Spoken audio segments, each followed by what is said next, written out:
Hey, I'm Shoshana Chaim, co-host of the Plant Traders podcast, helping you improve your quality of life through nutrition and fitness. And today I wanted to talk a little bit about emotional eating. Now, emotional eating is something that affects people throughout all spectrums of life.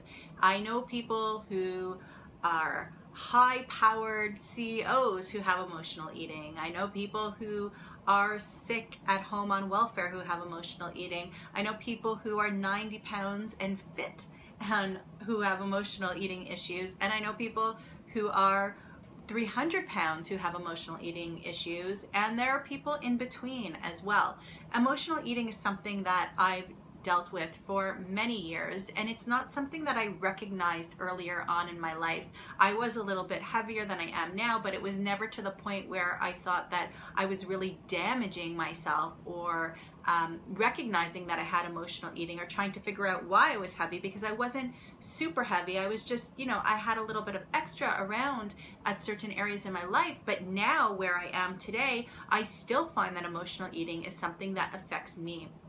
And I think that it's really important to recognize that anybody can have it. And if they do, what do we do to support that? Or do we really know what to do to support that? But the number one thing is to try not to approach it from a place of judgment at all, because everybody has their reasons, everybody internalizes it in a different way, and usually there's a lot of negativity already that we put on ourselves. So to hear that negativity from other people is really damaging as well. So when you are approached by someone who says to you, hey, I just binged on 2 bags of chips right before dinner and still ate my whole dinner, then that's kind of a warning sign that they need a friend. That's a warning sign that they might need some help. That's a warning sign that this might spiral out of control. So where I notice my emotional eating the most is usually when something bad has happened or I'm under a lot of stress. So, a parent of ours is sick, or, I got a phone call that I had to pick up my kid from school that day, or I thought that I was doing something really well in terms of my business and the client fell through. Things that are kind of upsetting to me. It's like, oh well, I may as well just go eat. I don't know what to do with myself right now. And then I go eat. And that eating could look like, eating 3 or 4 bananas, but it could also look like, rummaging through the cupboards and finding, or the freezer, finding that half a birthday cake that we still had left from a month ago, and starting to go at that. So that's something that comes up for me a lot. And just the other day, so I was out and I didn't get an answer that I wanted. I was expecting more, and the answer that I got just wasn't, it just felt like the person hadn't put in their full effort to be able to provide me with what I needed to be provided with, and I was disappointed. And as I walk through the building on the way out, of course there's that little store at the bottom, and there's chips and there's all kinds of nuts, and they're covered in salt and all of these other things, and I was like, well, it's gonna be a long ride home, and even though I had my smoothie before I went in, maybe I should just get myself something. It doesn't matter. And I eat pretty well as it is, and I could just start again tomorrow because there's always tomorrow.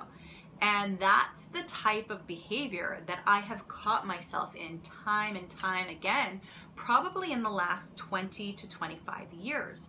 And what really has gotten me out of that is the positive self-talk. When that negative self-talk comes in saying, well, it doesn't matter because you're not good enough anyway, or you're not smart enough anyway, or somebody hears themselves say, well, it's 1 bag of chips not going to make a difference in your weight, you're so big anyway. These are the types of things that we say to each other, or that we say to ourselves, I should say, and it allows us to get wrapped into all of this other bad behavior. So I think it's really important to recognize, and I mean, it's funny because I've had this conversation with a couple of people this week, and the same thing keeps coming up. Not that the conversation was based around emotional eating, but the conversation ended up saying that there's a quote out there, and I don't know the quote exactly, but there's a quote out there, and lots of other people have said it. Gary Vee has said it, lots of people have said it, is that in basically saying that There are enough people out there in life that are going to bring you down, and you need to be your biggest fan. You need to make sure that you are your biggest fan, your biggest supporter, that you get your ego, in a nice way, up there, because there's so many other haters out there. There's so many other people that are going to make you feel bad on purpose, maybe not on purpose. But if you don't support yourself and you don't have that love for yourself, no one else is going to have it for you.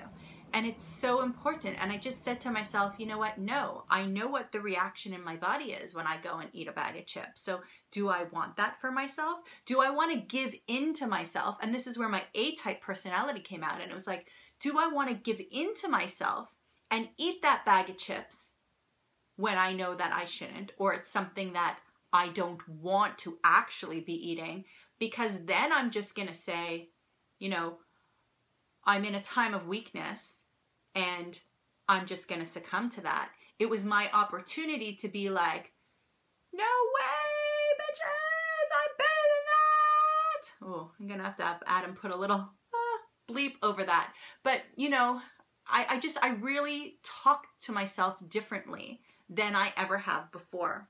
Not to say that I would have given in every time, but you know, I've had a stressful couple of months, so this keeps coming up time and time again for me. So, you know, we look at people on social media, we look at people, our neighbors, our friends, and we see people who seem to not have the same problems that we have. And the truth is that they may. The truth is that some might have strategies to overcome it. Some might give in, and it might not show on the outside. But when we could stand up to ourselves, and when we could say, this will not serve me because, this will help bring me down because, and I deserve better and I'm going to choose differently because, when we have those words ready and we have that positive self-talk, I love myself more than to give in to my anger or give in to my disappointment. This bag of chips is not going to change the outcome. What can I do to change that outcome? When we have that in our mind beforehand, it gives us the tools that we need to overcome it. Is there a lot more work that needs to get done? Yes. Are there so many more strategies that we could put into place? Yes. But if we're at that point, do we need a stepping stone? Absolutely. So I truly believe that this is a great stepping stone for those of you that do have emotional eating. When you think about the triggers that bring you there, and you have some vocabulary and some questions or some statements or some affirmations, when you are ready to challenge yourself, then that situation might have a different outcome. Should we hate on ourselves because we've given in? Absolutely not. But should we celebrate ourselves to try to avoid it? Should we celebrate ourselves when we haven't given in? Should we love ourselves enough to ask, are we eating it because we simply just want to have a snack and a treat? Or, I mean, a treat is more something that feeds our body, but do we want to have, you know, are we doing it because we want to and we're choosing to, knowing the reaction that it could have in our body or what have you? Or are we just doing it as a reaction to something that's already happened? And that answer is a lot different too. So I challenge you to think about the next time that you feel like you're taking part in emotional eating, what can you say to yourself? And who can you lean on? And who can you trust to talk to instead? Have a great day, everybody. Be sure to check out the Plant Trainers podcast and have a great day.